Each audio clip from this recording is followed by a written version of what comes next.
बलोचों के रोज़गार का ज़रिया ही बलूचिस्तान में सिर्फ बॉर्डर है, 2 वक्त की रोटी का ज़रिया। पहले ही टोकन स्टिकर के चक्कर में बलोचों के इसी कारोबार को बिल्कुल बंद कर दिया गया है। लोगों के घरों में फाके पड़ गए हैं। अब इसी बॉर्डर पर वहाँ के अपनी ही सरजमीन के बलूचिस्तान के बलोचों को ही इस हद तक मजबूर किया गया है कि उनकी गाड़ियों को उनसे लेकर नाकारा कर दिया गया है। तपते सहरा में बलोच ड्राइवर्स को, मजदूरों को छोड़ दिया गया है भूख और प्यास में। इसी दौरान ही 3 से 4 वहीं रेगिस्तान में शहीद हो गए इस भूख और प्यास की वजह से, और जो बाकी मांदा बचे हैं वो अभी तक वहीं पर फंसे हैं। मगर इनमें से 1-2 अगर आ गए हैं, शहर तक पहुंच गए हैं, उन्होंने अगर इस पर एहतजाज किया है तो उन पर सिक्योरिटी फोर्सेस की जानिब से उन पर फायरिंग किया गया है, जिससे एक शहीद हुआ और कई ज़ख्मी हो गए हैं। अभी आप लोगों ने ये मसला है बलूचिस्तान का, आपने कराची में बंद कर दिया है, क्या वहाँ सुनवाई नहीं हो रहा है, क्या मसला है? क्या कराची के बलूचिस्तान से ताल्लुक़ नहीं रखते हैं? कराची को भी 1947 में कराची को इस मुल्क के बनने के बाद सिंध का हिस्सा बना दिया गया, वरना तो अगर आप अंदाज़ा लगाएं घग्गर पाटक का कराची से लेकर घग्गर पाटक तक खुद बलूचिस्तान का हिस्सा था। यहाँ पर माइग्रेट करके कराची में बलोच नहीं गए हैं, वो अपनी ज़मीन के वहाँ के बुनियादी लोकल बलोच हैं। अगर बलोच का दर्द बलोच महसूस नहीं करेगा, चाहे वो सिंध में बसने वाला हो, चाहे बलूचिस्तान में बसने वाला हो, हम किससे कहें? हम अपने लोगों के लिए 2 घंटे रोड तक यहाँ ब्लॉक नहीं कर सकते। जो हमारे लोग वहाँ तड़प रहे हैं प्यास में, जिनका अता पता नहीं है कि वो कहाँ है कहाँ नहीं है। रेगिस्तान में लोग गाड़ियों पर रास्ता भूल जाते हैं, मालूम नहीं चलता कि हवाओं के रुख पर किस तरफ जाना है कि शहर का रास्ता नज़र आ जाए। वहाँ पर लोग पैदल प्यादा उनकी गाड़ियों को उनसे छीनकर, उनको तशद्दुद करके, मार कर उनको तपते सहरा में छोड़ दिया गया है। हम ये मुतालबा करते हैं कि हमारे लोगों का एक यही बॉर्डर बच गया है ज़रिया रोज़गार के लिए, 2 वक्त की रोटी के लिए।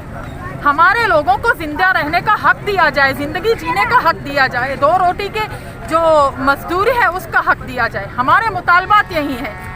हमारे मुतालबात उस रियासत से हैं, उन सिक्योरिटी फोर्सेस हैं जो हमारे बलूचिस्तान के वसाइल से अपनी ऐशो इशरत की ज़िंदगियाँ गुजार रहे हैं, अपने लिए दुबई में फ्लैट्स ले रहे हैं, अपने लिए कनाडा में जायदादें बना रही हैं, ऑस्ट्रेलिया में जजीरे खरीद रहे हैं, अमेरिका में फ्लैट्स बना रहे हैं, शॉपिंग मॉल खरीद रहे हैं। हमारे रिकॉर्डिंग को बेचकर, हमारे ग्वादर को बेचकर हमारे लोगों को 2 वक्त की रोटी के लिए मुहताज कर दिया गया है। रह सहकर कुछ जो बचा हुआ है वो ये बॉर्डर का कारोबार। इस्लामाबाद में एसी के कमरों में बैठे हुए अपने बच्चों को कनाडा, यूरोप में पढ़ा रहे हैं, अमेरिका में पढ़ा रहे हैं, वो अपनी जायदादें बना रहे हैं। उनके बच्चों 2 दिन की सैटरडे संडे की छुट्टियों में वो दुबई में चले जाते हैं अपना वीकेंड गुजारने के लिए। वो कहाँ से जाते हैं? हमारी जमीन के वसाइल का सौदा करके वो जा रहे हैं, और हमारी जमीन पर हमारे भाइयों को, हमारे बेटों को, हमारे बुजुर्गों को कारोबार का हक नहीं, 2 वक्त की रोटी का कमाने का हक नहीं। आखिर क्यों? क्योंकि वो इस जमीन के वारिस हैं। आपको बलूचिस्तान चाहिए, आपको साहिल चाहिए, आपको ग्वादर चाहिए, आपको रिकॉर्डिंग चाहिए, आपको चाकी के पहाड़ चाहिए। अपने आप को एटमी ताकत मनवाने के लिए जाके उस चाकी में जरा हशर को देखें। वहाँ का बच्चा स्किन कैंसर में मुब्तला है। बलूचिस्तान को ब्लड कैंसर देने वाले ये एटमी तजुर्बात, बलूचिस्तान को लीवर कैंसर, जिगर के मुतासिरा मैदे के जो कैंसर है वो देने वाले ये एटमी तजुर्बात, वो भी काफी नहीं थे तो रेगिस्तान में, सहरा में छोड़ दिया उनको बिलक बिलक कर, सिसक कर मरने के लिए।